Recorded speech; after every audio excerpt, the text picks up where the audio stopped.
Hi everybody, I'm Bree the Plant Lady, checking in with part 2 of my weekly garden tour.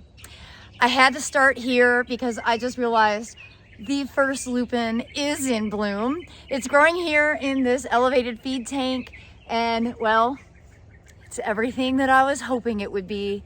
Beautiful purplish blue flowers, and I'm so relieved to see that these actually are in fact annual. So remember, I went through a phase back in the winter where I thought maybe they were biennial, and I had really set myself up to have a bit of a disaster. Disaster averted, and I get to have a lupin blooming on my birthday. All right, let me turn the camera around so that you can see everything that is blooming out front. Oh my goodness, you guys, I just realized I totally missed the first lupin that is officially in bloom. Oh, it's so pretty. Oh, how exciting. Well, as we come along the side here, I have actually harvested my first ripe strawberry, and it was delicious. I see somebody has beat me to that one. And the azalea, that's actually an OG azalea that came with the house. I did not plant it, but that is in bloom. You can see the kufia is starting to come back. We've got California poppies that are blooming here. The poppies, the other poppies, the corn poppy is doing great. The gigantic somniferums, and then my normal somniferums. We've got them all represented here. And here in the driveway bed, all of the containers are doing great. These pink tulips did much better than the red tulips. So I just have to be more specific about which type of tulip I put into the wall.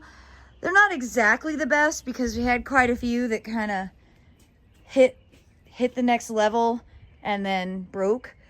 But I think the tulips are probably better off in normal pots. As you can see right there, those look great with those pink snapdragons that have been blooming on and off all winter. And the mangave side of the wall is doing wonderfully. So I'm glad that we got those out. They are relatively frost tolerant. Certainly for, mid 30s is fine. I'd say mid to low 20s, not so much. But I'm really pleased that we got them back into the wall so that they can start growing nice and early. Also, just have to show off that David might be hopeful that pollen season is ended. That's right, Shug. It may not have ended, but the cars were really, really dirty. And it's a good activity to get the cars back in shape. Well, here in the big cottage border, you can see the Phlomis fruticosa has burst into flower. And behind it, we've got a whole bunch of bachelor buttons that are starting to really bloom. And I was so excited when I noticed that I had one or two that aren't blue. I really like when I've got a nice mix of colors. Since the bed is dominated by bachelor buttons, I was hoping to have more color diversity, but I was going to enjoy it for what it is. I think they look beautiful, and well, it's earlier than ever, but I'm excited that I get to have all of these blooms on my birthday. As I come around front, you can see that the clumps of grains are also starting. We've got nice blooms coming. This is wheat. I believe we did wheat along the front and barley in big clumps along the middle. So that will give some extra texture. Every year is different with this border, and I do prefer it when there's more diversity, but I'm going to enjoy it for what it is. And I'm thrilled to see a nice purple bachelor button. And sometimes I get burgundy, so I'm hoping burgundy, white, blue, purple, and pink. That would be best case scenario. Now, I do have some poppies and stuff that are pretty well established over here. So at some point we will get some diversity, and it's nice that it's on this side because, of course, this is the side I see from where I sit on the couch inside. It is important to have good views from where you sit. And this is my kind of view out the window. I mentioned last week that I want to renovate this. Aiden's on board, so that'll be soon-ish. I definitely want to make it a walking path through. So we're going to change it pretty significantly and maybe experiment with some cool paving ideas. So we're gonna brainstorm on it a bit, and then when we take it on, hopefully it'll be really awesome. But I'm really pleased to show you that the wave has really started to do its job. And though it's a lot of shade because the trees that I've planted 13 years ago are really getting size, it's great to see the clumps of rye are starting to bloom. And let's see what else. We've got lots of poppies coming. We have foxgloves, California poppies, which will be hopefully in bloom for the open garden. And you know, the lupins out here are really small, but I have faith that they're gonna bulk up. They were planted later than the ones out in the backyard, so you know, that's a good thing to know. All the bachelor buttons that we transplanted are doing well, and you can see they've got flower buds. So it's not the best display that I've had in the wave, but it's looking a lot better than I thought it would, and that's really what matters. And again, I do have to evaluate the space because it used to be full sun and it's not full sun anymore. And well, I have to do something about that. So you might be wondering what this amazing tree is, and this is an evergreen. It's called Castanopsis, and commonly it's called the Chinka Pin, and it's in its almost flowering stage now. It smells terrible when it blooms, so you can enjoy it without smell-o-vision.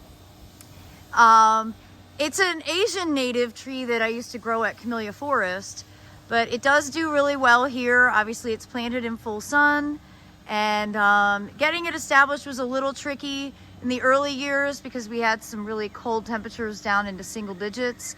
And same thing with that cinnamomum behind it, which is Cinnamomum chekangiensis. It's not the traditional cinnamon tree, but it is the same genus as where the spice cinnamon comes from.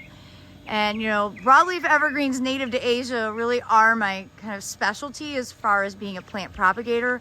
So these are trees that I really covet and I'm so happy to have in my collection.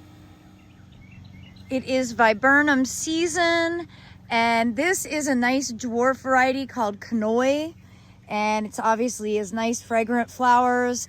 I've never pruned this. It's been in the ground 13 years, so you can get an idea of what a relatively mature plant that is just one shrub will look like. It's a great corner anchor. But let me show you some of the deciduous. This is an evergreen viburnum. Let me show you the display on the deciduous viburnums. So let me give you the long view shot as we walk over to this side property border. And you know, the viburnum macrocephalum, the Chinese snowball, has been in bloom for several weeks, but it's really starting to hit its peak right now. Gotta love that. Everybody thinks it's a hydrangea. It's not. It's viburnum macrocephalum. I wish I could put like a huge sign on it at this time of year so everyone in the neighborhood would finally know what it is. I keep getting questions about the hydrangea that's in bloom. And then over here is Viburnum plicatum popcorn. The flowers are a bit smaller. I showed you this last week. They've gotten larger in the week that's passed, and this is also kind of hitting its peak right now, mid-April. And it is such a spectacular plant.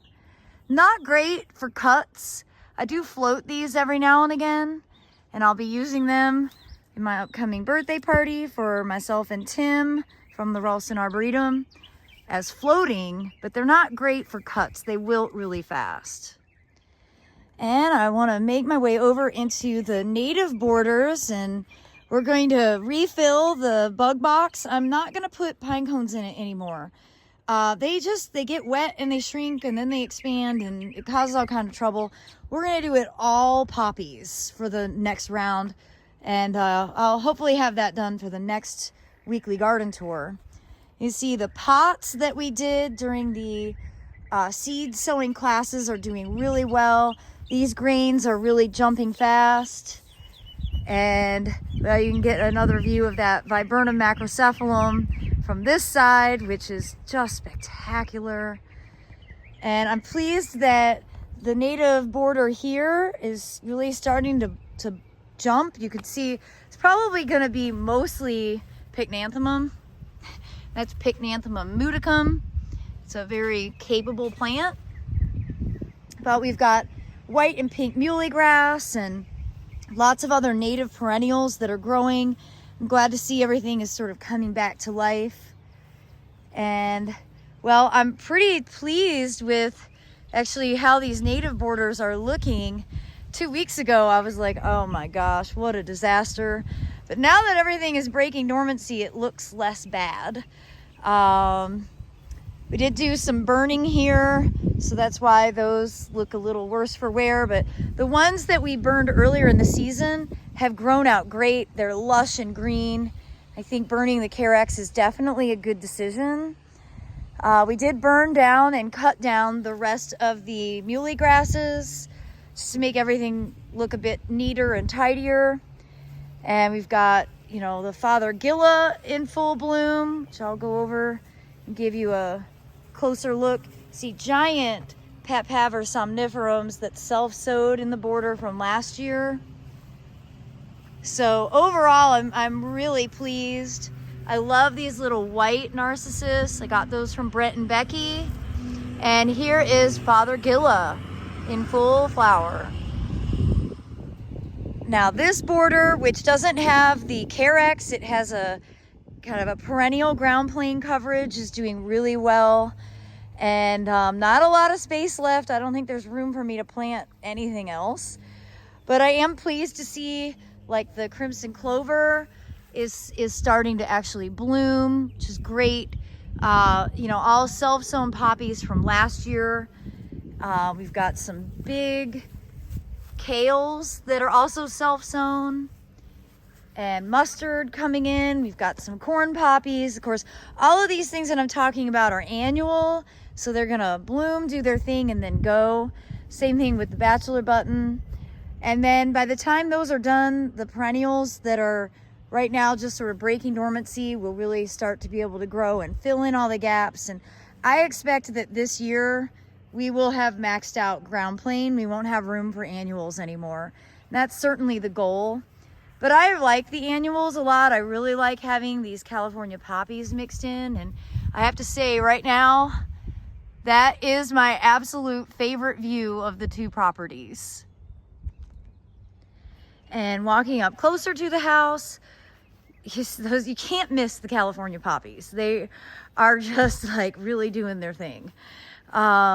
We did get all of the muhly grass burned in this bed, and we burned by accident a few of the perennials. We definitely need to do the burns earlier in the winter.